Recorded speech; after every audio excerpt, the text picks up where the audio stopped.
Hi guys, అందరు ఎలా ఉన్నారు? సూపర్ ఉన్నారు కదా. నేనేమో సూపర్ ఉన్నా అండి. ముందుగా ఒక లైక్ అండ్ సబ్స్క్రైబ్ చేసుకోండి గైస్. మరిన్ని వీడియో అప్డేట్స్ కోసం మన ఛానల్ మీద ఒక కన్నేసి ఉంచండి.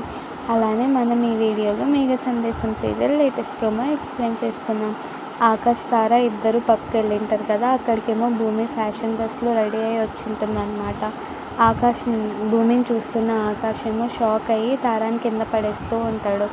తార ఏమో కింద పడిన తర్వాత ఆకాష్ మెల్లిగా భూమి దగ్గరికి నడుచుకుంటూ వస్తూ come come baby let's dance అంటూ ఉంటే, ఏంటి నేను డ్యాన్స్ వేయాలా, సరే ముందు వెళ్దాం పదా అంటుంటే కూడా ఆకాష్ వినకుండా డ్యాన్స్ వేయి అని అంటూ ఉంటాడు. అదే టైంకి అపూర్వ సూర్య కాల్ చేసి చెప్తూ ఉంటుంది అనమాట. భూమి ఎక్కడికి వెళ్ళిందో కనుక్కో అంటూ ఉంటే సూర్య కూడా ఆ పబ్కి వస్తాడనమాట. సూర్యని చూసిన భూమి ఇట్లా నేను దూరంగా ఉంటే